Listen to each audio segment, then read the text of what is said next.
everybody, and welcome back to Real Reviews. This is Cody Williams, and we are here to talk about scary stories to tell in the dark. Back in the day, you're either a Goosebumps kid or a Scary Stories kid. I, on the other hand, highly enjoyed both. I got my first Scary Stories book from a thrift store back then, and I just instantly fell in love with it. It was just awesome. I really love the anthology horror series aspect. It had really hauntingly macabre illustrations that depicted what the monsters looked like. Goosebumps was a little bit tamer, but Scary Stories was more hardcore. Keep in mind, I have not read all of them, only the first book, so yeah. When I heard they were going to make a movie based off the book, I was excited, don't get me wrong.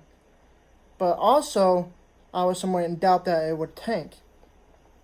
So having Guillermo del Toro produce the film and have a part of the screenplay, that's what brought my hopes back up for this movie. And honestly, I'm a real big Guillermo del Toro fan. I really enjoyed a lot of his movies that he's worked on. That list of movies is just way too long to list, but he's no doubt he's one of my favorite filmmakers of all time because he's awesome. The movie story is set in 1968. A group of kids find an old abandoned house that is deemed haunted by the community and finds a particular book. That book, however, contains stories of how people were killed and it suddenly comes to life. As that particular book writes its own stories, and those stories come to fruition in real life as is being written by some sort of malicious specter. There is no boundary to what is fiction and what is reality in this movie. As the movie progresses, the group of kids are killed off by their own different story that is being written by this same evil specter.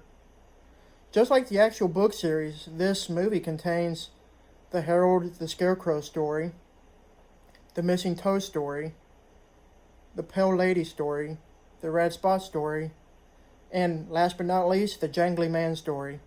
Each were creepier one after the other, especially the Red Dot story. And that one does not help my fear of spiders. Ugh. For a PG-13 rated movie, I was honestly surprised how much they got away with, because it was borderline R-rated.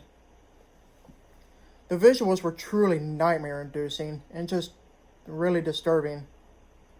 The creature designs kept true to the illustrations from the books.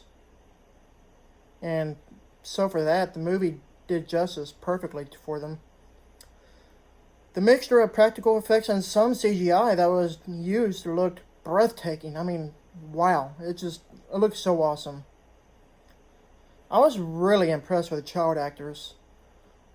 Yeah, they had some clunky dialogue that was written for them, but all of them did a great job with their acting skills because it was, wow. The story that was just made for this movie captures the spirit of a cheesy 90s flick, but hey, if it works, it works. Am I right? Overall, I found this movie very, very entertaining and spine-chilling. The suspense and tension build-up was astounding. Most horror movies nowadays don't have that anymore, so kudos to this movie. I can easily say this movie will most likely be a cult classic that everyone will want to see during the Halloween season every year. You should most definitely go out and see this out on the big screen. You're doing yourself a disservice by not doing so.